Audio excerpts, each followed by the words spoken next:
The Indian Legion was a military unit raised during the Second World War, initially as part of the German Army and later the Waffen-SS from August 1944. Intended to serve as a liberation force for British-ruled India, it was made up of Indian prisoners of war and expatriates in Europe. Due to its origins in the Indian independence movement, it was known also as the Tiger Legion, and the Azad Hind Fauj. As part of the Waffen-SS, it was known as the Indian Volunteer Legion of the Waffen-SS, German, Indische Freiwilligen Legion der Waffen-SS. Indian independence leader Subhas Chandra Bose initiated the Legion's formation, as part of his efforts to win India's independence by waging war against Britain, when he came to Berlin in 1941 seeking German aid. The initial recruits in 1941 were volunteers from the Indian students resident in Germany at the time, and a handful of the Indian prisoners of war who had been captured during the North African campaign. It later drew a larger number of Indian prisoners of war as volunteers. Though it was initially raised as an assault group that would form a pathfinder to a German-Indian joint invasion of the western frontiers of British India, only a small contingent was ever put to its original intended purpose. A small contingent, including much of the Indian officer corps and enlisted leadership, was transferred to the Indian National Army in Southeast Asia.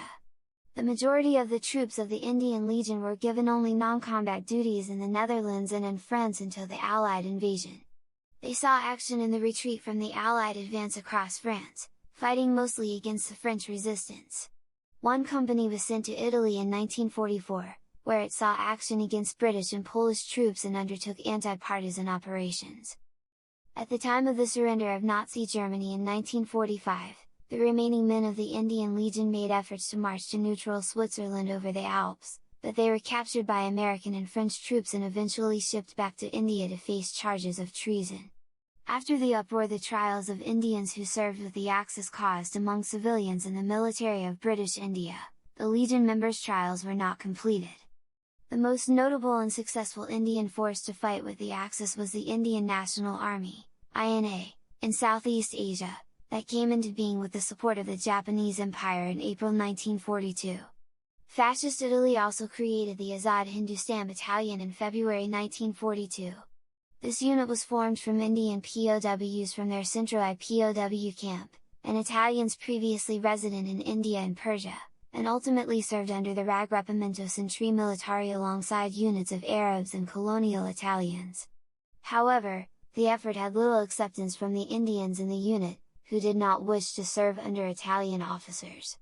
After Italy lost the Second Battle of El Alamein, the Indians mutinied when told to fight in Libya.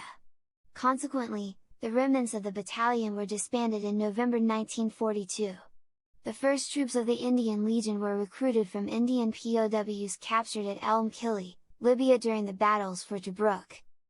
The German forces in the Western Desert selected a core group of 27 POWs as potential officers, and they were flown to Berlin in May 1941, to be followed, after the Centro-I experiment, by POWs being transferred from the Italian forces to Germany. The number of POWs transferred to Germany grew to about 10,000, who were eventually housed at an Aber camp, where Bose first met with them.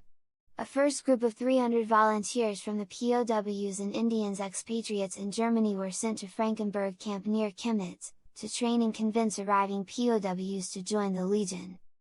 As the numbers of POWs joining the Legion swelled, the Legion was moved to Königsbruck for further training. It was at Königsbruck that uniforms were first issued.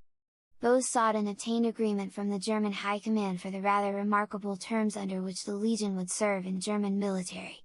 German soldiers would train the Indians in all branches of infantry and motorized units in using weapons under the strictest military discipline, in the same way a German formation was trained. The Indian legionnaires were not to be mixed with any German structures, they were not to be sent to any front other than in India for fighting against the British, but would be allowed to fight in self-defense at any other place. In all other respects, the legionnaires would enjoy the same facilities and amenities regarding pay, clothing, food, leave, etc., as German soldiers. As for the unit's eventual deployments in the Netherlands and France, they were ostensibly for training purposes, according to Bose's plans for the unit to be trained in some aspects of coastal defense. After the invasion of France by the Allies, the unit was ordered back to Germany, so that it would not participate in fighting for German military interests. The British Indian Army organized regiments and units on the basis of religion and regional or caste identity. Both sought to end this practice and build up one unified Indian identity among the men who would fight for independence. Consequently, the Indian Legion was organized as mixed units so that Muslims, Hindus and Sikhs all served side by side. Sources gave varying demographics for the Legion. Most sources put the demographics at 2/3 Hindus, and 1/3 Muslims and other religious including a number of Sikhs.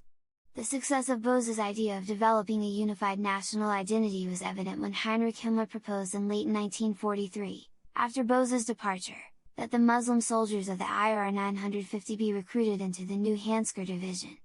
The commander of the SS head office, Gottlob Berger, was obliged to point out that while the Bosnians of the Hansker perceived themselves as European, Indian Muslims perceived themselves as Indians. Hitler, however, showed little enthusiasm for the IR 950, at one stage insisting that their weapons be handed over to the newly created 18th SS Horst Wessel Division, exclaiming that the Indian Legion is a joke. The uniform issued to the Indian Legion were the standard German army uniform of Feldgrau in winter and khaki in summer. Additionally, the troops wore on their right upper arm a specially designed arm badge in the shape of a shield with 3 horizontal stripes of saffron, white, and green and with a leaping tiger on the white middle band. The legend Frias Indian was inscribed in black on a white background above the tricolor. A saffron, white, and green transfer was also worn on the left side of their steel helmets, similar to the black, white, and red decal German soldiers wore on their helmets. Sikhs in the Legion were permitted to wear a turban as dictated by their religion instead of the usual peaked field cap, of a color appropriate to their uniform. The standard of the Indian Legion, presented as the unit's colors in late 1942 or early 1943, used the same design as the arm badge previously issued to the men of the Legion. It consisted of saffron, white and green horizontal bands, from top to bottom. The white middle band was approximately 3 times the width of the colored bands. The words Azad and Hind in white were inscribed over the saffron and green bands respectively, and over the white middle band was a leaping tiger. This is essentially the same design that the Azad Hind government later adopted as their flag, although photographic evidence shows that the Indian National Army, at least during the Burma campaign, used the Swaraj flag of the Incorporated instead.